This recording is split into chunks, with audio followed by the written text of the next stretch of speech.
नमस्कार, ये आकाशवाणी शिमला है। अब आप राजकुमारी चंदेल से प्रादेशिक समाचार सुनिए। आज के मुख्य समाचार।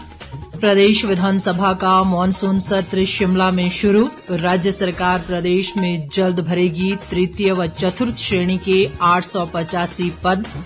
मुख्यमंत्री ने कहा, बरसात के कारण बेघर हुए परिवारों को बीते वर्ष की तर्ज पर राहत पैकेज देने पर विचार करेगी सरकार। प्रदेश में बिगड़ती कानून व्यवस्था की स्थिति पर चर्चा की मांग को लेकर विपक्ष ने सदन से किया वॉकआउट।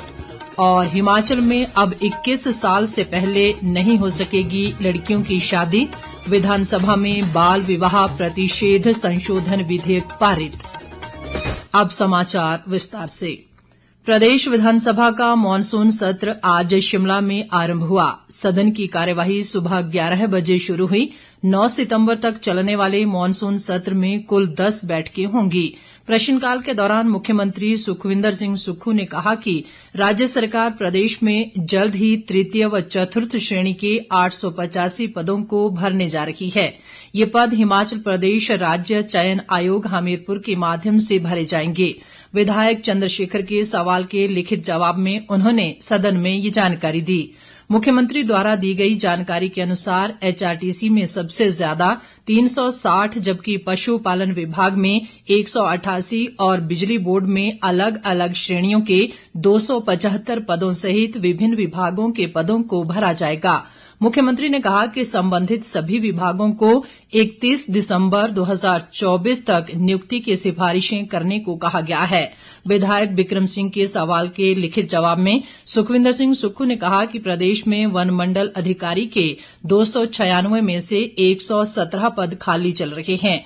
खाली चल रहे इन पदों में से 76 पद राज्य चयन आयोग के माध्यम से भरे जाने हैं और 41 पदों को पदोन्नति द्वारा भरा जाएगा। इसकी प्रक्रिया अंतिम चरण में है। विधायक सुधीर शर्मा के सवाल के लिखित जवाब में मुख्यमंत्री ने बताया कि राज्य बिजली बोर्ड में इस समय विभिन्न श्रेणियों के 7,313 पद खाली हैं।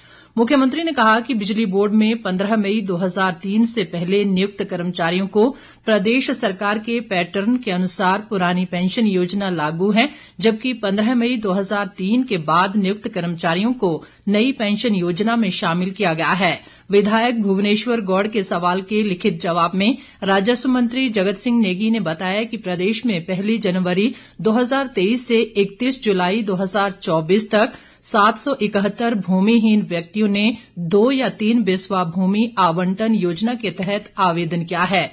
इसमें से सरकार अभी तक 92 परिवारों को ही योजना के तहत भूमि आवंटन कर पाई है। उद्योग मंत्री हर्षवर्धन चौहान ने विधायक सुधीर शर्मा के सवाल के लिखित जवाब में जानकारी दी कि प्रदेश में राजीव गांधी स्टार्टअप योजना के तहत इलेक्ट्रिक टैक्सियों की खरीद के लिए 121 लोगों ने आवेदन किया है। इसके लिए वित्त वर्ष 2024-25 में सरकार ने 13 करोड़ रुपए के बजट को मंजूरी प्रदान कर दी है। मुख्यमंत्री सुखविंदर सिंह सुक्खू ने कहा है कि प्रदेश सरकार मॉनसून खत्म होने के बाद बरसात के कारण हुए नुकसान की समीक्षा करेगी और इसके बाद बेघर परिवारों को बीते वर्ष की तर्ज पर राहत पैकेज देने पर विचार किया जाएगा। विधानसभा में आज प्राकृतिक आपदा और इससे जुड़े हुए भारी नुकसान के मुद्दे पर नेता प्रतिपक्ष जयराम ठाकुर द्वारा नियम 130 के तहत लाई गई चर्चा के जवाब में उन्होंने ये बात कही।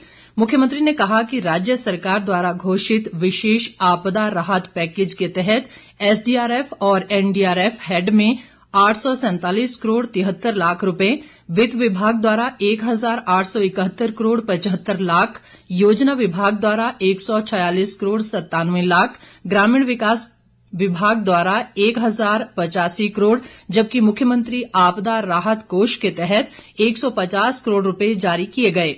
मुख्यमंत्री ने कहा कि सरकार ने कुल 4,495 करोड़ 43 लाख रुपए आपदा राहत पैकेज के तहत जारी किए। उन्होंने कहा कि आपदा राहत के रूप में केंद्र सरकार से वर्ष 2023 में मात्र 433 करोड़ 70 लाख रुपए ही मिले हैं। मुख्यमंत्री ने कहा कि पिछले वर्ष आई आपदा में हिमाचल को 9,000 करोड़ रुपए का नुकसान हुआ था और उसका पैसा भी केंद्र से नहीं मिला है।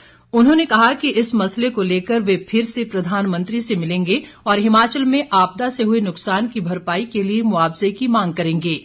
उन्होंने कहा कि आपदा में क्षतिग्रस्त हुए मकानों के लिए राज्य सरकार ने प्रभावितों को 7 लाख रुपए देने की घोषणा की है। ऐसे में जिन लोगों को ये मुआवजा नहीं मिला है वे संबंधित एसडीएम के पास आवेदन करके तुरंत पैसा ले सकते हैं। इससे पहले नेता प्रतिपक्ष ने प्रदेश में भारी बरसात व आपदा के कारण हुए नुकसान को लेकर सदन में प्रस्ताव पेश करते हुए कहा कि राज्य में हर वर्ष प्राकृतिक आपदा से तबाही होती है। ऐसे में सरकार को इससे निपटने के लिए कुछ ठोस कदम उठाने होंगे। जयराम ठाकुर ने आरोप लगाया कि गत वर्ष आपदा राहत राशि बांटने व राहत कार्य करने में पारदर्शिता नहीं रखी गई और राशि बांटने में भाई भतीजावाद किया गया। विधायक चंद्रशेखर, सुरेंद्र शौरी, अनुराधा राणा, विपिन परमार, किशोरी लाल और पूर्णचंद ठाकुर ने भी चर्चा में हिस्सा लिया। प्रदेश विधानसभा के मॉनसून सत्र की शुरुआत विपक्ष के वॉकआउट से हुई। विपक्षी दल भाजपा ने राज्य में कानून व्यवस्था की स्थिति पर नियम 67 के तहत लाए गए स्थगन प्रस्ताव पर चर्चा की अनुमति न मिलने के विरोध में सदन से वॉकआउट किया। नेता प्रतिपक्ष जयराम ठाकुर ने सदन में शोकोद्गार के तुरंत बाद कानून व्यवस्था का मामला उठाते हुए कहा कि विपक्ष ने इस मुद्दे पर नियम 67 के तहत स्थगन प्रस्ताव का नोटिस दिया है और सरकार तुरंत सदन का सारा कामकाज रोककर प्रदेश में बिगड़ रही कानून व्यवस्था की स्थिति पर चर्चा करवाए। जयराम ठाकुर ने कहा कि आज प्रदेश में ड्रग माफिया, खनन माफिया, कॉन्ट्रैक्ट माफिया और वन माफिया पूरी तरह से सक्रिय है, लेकिन सरकार इस पर गंभीर नहीं है। इस पर संसदीय कार्यमंत्री हर्षवर्धन चौहान ने विपक्ष के स्थगन प्रस्ताव का ये कहते हुए विरोध किया कि भाजपा विधायकों ने नियम 130 के तहत कानून व्यवस्था पर चर्चा दे रखी है, इसलिए इस मुद्दे पर नियम 67 के तहत चर्चा का कोई औचित्य नहीं है। विधायक रणधीर शर्मा ने कहा कि प्रदेश में आपराधिक मामलों में 3 गुना बढ़ोतरी हुई है और सरकार कानून व्यवस्था को लेकर गंभीर नहीं है। विधानसभा अध्यक्ष कुलदीप सिंह पठानिया ने इस मुद्दे पर व्यवस्था देते हुए कहा कि वे इस मामले को सत्र के दौरान बाद में चर्चा के लिए लाएंगे और फिलहाल वे विपक्ष के नियम 67 के तहत लाए गए चर्चा के नोटिस को रद्द कर रहे हैं। इसके बाद पूरा विपक्ष अपनी सीटों पर खड़ा हो गया और शोरगुल करने लगा। बाद में पूरा विपक्ष नारेबाजी करते हुए सदन से बाहर चला गया। इससे पहले विधानसभा में आज 3 पूर्व विधायकों टेकचंद डोगरा, नारायण सिंह स्वामी और दौलत राम चौधरी के निधन पर श्रद्धांजलि दी गई। मॉनसून सत्र के शुरू होने पर सदन के नेता व मुख्यमंत्री सुखविंदर सिंह सुक्खू ने इस संबंध में शोक प्रस्ताव लाया।